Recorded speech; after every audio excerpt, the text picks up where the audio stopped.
السلام علیکم ورحمۃ اللہ وبرکاتہ۔ ناظرین کرام، میں ہوں خلیل اللہ حیدری۔ میرے یوٹیوب چینل الخلیل میں اب تمامی حضرات کا خیر مقدم ہے۔ جی ہاں ناظرین، آج میں حاضر ہوا ہوں عیبدار جانور کی قربانی کے سلسلے میں 10 اہم مسائل کو لے کر۔ ویڈیو شروع کرنے سے پہلے جن لوگوں نے میرے چینل کو سبسکرائب نہیں کیا ہے ان سے میری درخواست ہے کہ وہ چینل کو سبسکرائب کر لیں اور بیل آئیکن دبانا بالکل بھی نہ بھولیں۔ چلیے ویڈیو شروع کرتے ہیں۔ نمبر 1، سینگ ٹوٹے جانور کی قربانی۔ تو یاد رکھیے، جس جانور کے سینگ کا کچھ حصہ اوپر سے ٹوٹ گیا ہو یا اس کا خول اتر گیا ہو اس کی قربانی درست ہے، لیکن اگر سینگ ٹوٹنے کا اثر دماغ تک پہنچ گیا ہو یعنی دماغ کی ہڈی میں سوراخ ہو گیا ہو تو اس کی قربانی درست نہ ہوگی۔ نمبر 2، جس جانور کے پیدائشی سینگ نہ ہو۔ تو اس سلسلے میں حکم یہ ہے کہ جس جانور کے پیدائشی طور پر سینگ نہ ہو یا بچپن میں ہی اس کے سینگ کی جگہ آگ سے جلا دی گئی ہو جس کی وجہ سے آگے سینگ نہ نکل سکے ہوں اس کی قربانی درست ہے۔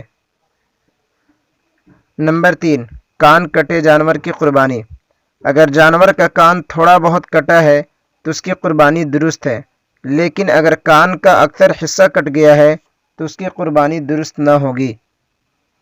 نمبر 4، بغیر کان والے جانور کی قربانی۔ جس جانور کے کان پیدائشی طور پر نہ ہو تو اس کی قربانی درست نہ ہوگی۔ نمبر 5، اندھے جانور کی قربانی۔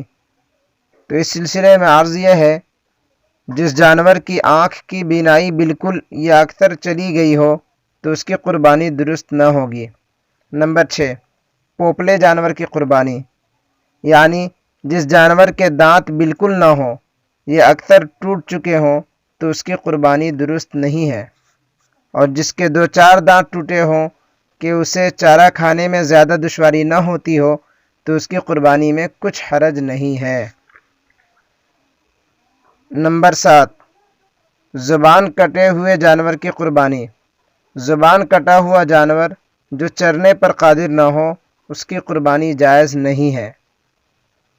نمبر 8، دم کٹے جانور کی قربانی۔ اگر دم کا اکثر حصہ کٹا ہو تو ایسے جانور کی قربانی جائز نہیں ہے، اور اگر معمولی حصہ کٹا ہے تو اس کی قربانی درست ہے۔ نمبر 9، بغیر دم والے جانور کی قربانی۔ جس جانور کی پیدائشی طور پر ہی دم نہ ہو تو امام اعظم ابو حنیفہ رحمۃ اللہ علیہ کے نزدیک اس کی قربانی درست ہے، جبکہ امام محمد رحمۃ اللہ علیہ کے نزدیک اس کی قربانی جائز نہیں ہے۔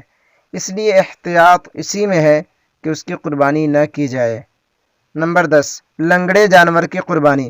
جو جانور بالکل لنگڑا ہو یا اس قدر لنگڑا ہو کہ 3 پاؤں زمین پر رکھتا ہو اور چوتھا پاؤں زمین پر رکھ ہی نہ سکتا ہو تو اس کی قربانی درست نہیں ہے، اور اگر چوتھا پاؤں زمین پر ٹیک کر لنگڑا کر چل سکتا ہو تو اس کی قربانی درست ہے۔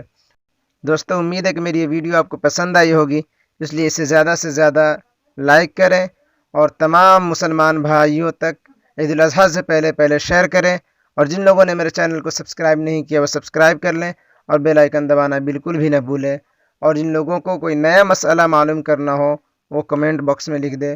والسلام۔